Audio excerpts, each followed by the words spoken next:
সময় পালে বিচাৰি অনাটো হ'ল দায়িত্ব আৰু সময় উলিয়াই বিচাৰি অনাটো হ'ল ভাল পোৱা। শূন্য পকেট দেখিও বেকাৰ ল'ৰাটোৰ কাষত যিজনী ছোৱালী থাকে, সাফল্যৰ পাছতো সেইজনী ছোৱালী স্ত্ৰী হোৱাৰ যোগ্যতা ৰাখে। জীৱনৰ প্ৰথম কাপোৰটো অন্যৰ হাতেৰে পিন্ধিব লগা হয় আৰু শেষৰ কাপোৰটো পিন্ধিব লগা হয় অন্যৰ হাতেৰে।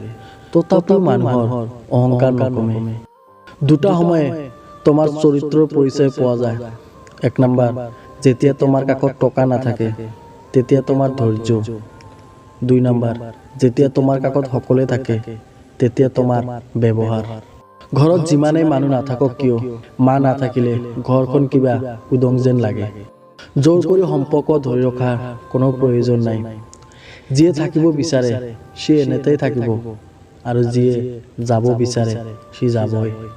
সকলো ল'ৰাই শৰীৰ নিবিচাৰে। কোনোৱে অলপ ভাল পোৱা পালেই নিজৰ সকলোৱে বিলাই দিব পাৰে। নিজৰ ঘৰখন ভাল হওক বা বেয়াই হওক, নিজৰ ঘৰৰ নিচিনা শান্তি কোনো ৰাজপ্ৰসাদত পোৱা নাযায়। মূল্যৱান কোনো বস্তু হেৰালেও ইমান কষ্ট নহয় যিমান কষ্ট হয় কাষৰ মানুহবোৰ পৰিৱৰ্তন হ'লে। এটা সম্পৰ্ক মাথো গঢ়ি তুলিলেই নহয়, সেইটোৰ মৰ্যাদাটো দিবলৈ শিকিব লগা হয়। কষ্ট যেতিয়া চকুৰ পানী হৈ বাহিৰ হৈ যায় তেতিয়া নিজৰ হাত অবিহনে কোনো আপোন নহয় চকুৰ পানী মুচি দিয়াৰ কাৰণে। অহংকাৰ সেইসকলে কৰে যি হঠাৎ কৰি এনেকুৱা কিছুমান পাই যায় যি পোৱাৰ যোগ্যতা সিহঁতৰ আগতে নাছিল। কাকো দুৰ্বল বুলি মনত নাভাবিবা। মনত ৰাখিবা, ৫ টকাৰ কলম কিন্তু ৫ কোটি টকাৰ চেক লিখাৰো কামত লাগে। ভাল লগা হাজাৰ মানুহ থাকিব পাৰে কিন্তু ভাল পোৱা মানুহটো এজনেই। ভালে থকাৰ কাৰণে ৰাজপ্ৰসাদৰ প্ৰয়োজন নহয়, মন পচন্দৰ এটা জীৱন সংগীয়ে যথেষ্ট।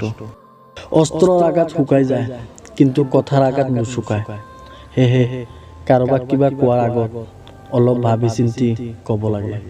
সন্মান যদি কৰিব লগা হয় তেনেহ'লে গুণ দেখি কৰা, ধন দেখি নহয়। বিশ্বাস যদি কৰিব লগা হয় নিজৰ ওপৰত কৰা, আনৰ ওপৰত নহয়। চাকৰিটো হৈ গ'লে দেউতাক আৰু কাম কৰিবলৈ নিদিওঁ, এই ধৰণৰ সপোন বুকুত লৈ জীয়াই আছে হাজাৰ হাজাৰ মধ্যবিত্ত পৰিয়ালৰ সন্তান। আজিকালি কথা কম ক'লে বেছি ভাল লাগে, কাৰণ মই জানো কথা বুজি পোৱা মানুহৰ সংখ্যা খুবেই কম কিন্তু আঘাত কৰা মানুহৰ সংখ্যা বহুত বেছি। মানুহ যেতিয়া মিছা সপোন আৰু আৱেগৰ মাজত থাকে তেতিয়া এনেকুৱা লাগে যেন জীৱনটো বহুত সহজ, আৰু যেতিয়া বাস্তৱতাৰ সন্মুখত থিয় হয় তেতিয়া বুজা যায় জীৱনটো কিমান কঠিন। ছোৱালীজনী বেয়া হ'ব পাৰে, ছোৱালী বৰ নহয়। ল'ৰাটো বেয়া হ'ব পাৰে, ল'ৰা বৰ নহয়।